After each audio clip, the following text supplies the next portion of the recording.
Hi, welcome to Bob's Travelogues. Um, as you know, I've recently been in the Kruger National Park, and it's lovely to have stayed on the fantastic African continent because today I'm actually fulfilling a live stream and I am visiting the Sahara Desert. Now, what a lot of people don't know about the Sahara Desert, as with many deserts, is it's not one temperature all year round. Obviously, during the day, it's extremely hot. You've got to at night, freezing. I spent last night in the Sahara Desert, probably in the yurt, which might be the wrong continent, the yurt of Steve, the camel berber. Very nice manager. But here I am at the moment, and as you'll see, it's a bit darker than usual. What's that tree you're saying there, Bob? Trees in the desert? Well, you do get trees in the desert actually, because we are near the famous oasis of Marrakesh. So, as you see, it's... Hold on a second, there's something coming.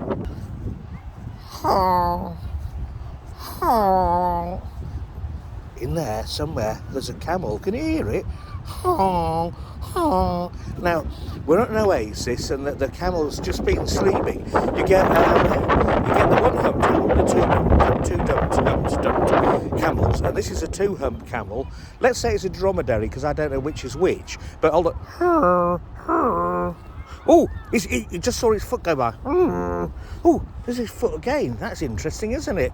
Moo. They've also got a cow with them in this train. I've got to stop now and move on because it's getting very hot in this bit of the desert. Now, this part of the Saharan Desert that I'm in, it's the sort of easternmost tip, in fact, so not really explored, was actually only discovered in 1972 by the band Kool and the Gang, who actually crash landed here in their tour helicopter on the way to doing a gig on the western side of the Sahara. And some of you may have heard of their song Too Hot. That was actually inspired by that crash and discovering this, the eastern tip of the Sahara Desert. Another thing we don't often know is rivers do run through the Sahara.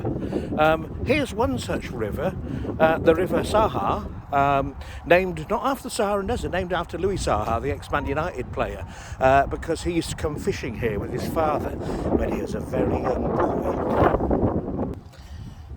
Bob, you must see a lot in your travels, but can you tell us, have you ever seen lions in the Sahara? Shh, yes. Rah. Sorry, that wasn't me doing that. Hold on. Rah. Now you see, you might see in the distance there two Saharan lions. How do they live in such a sandy climate then and still manage to survive? Well, they hunt humans, and you can see a couple of humans coming now.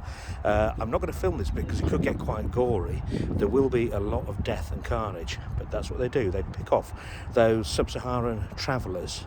I'll be back with you soon after I've managed to avoid the massacre. Yeah, I'll have a camel stew and some of that lovely locust juice, please. Thanks very much.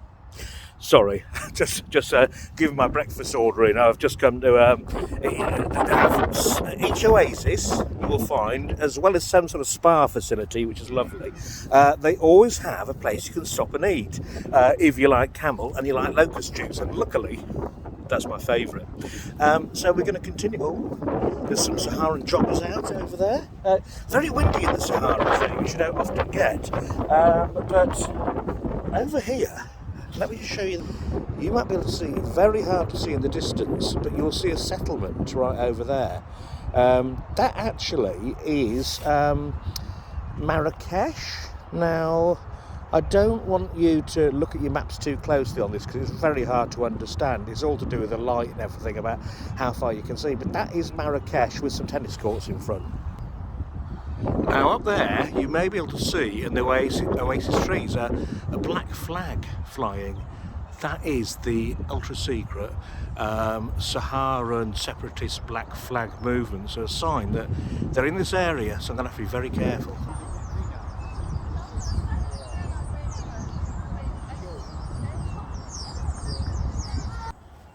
Desert birds. Wow, getting very close to the desert birds now. There they go. Look at them. Hey, I don't know how they survive in such conditions. You know, this is a very, very arid landscape, but somehow there's a lot of flora and fauna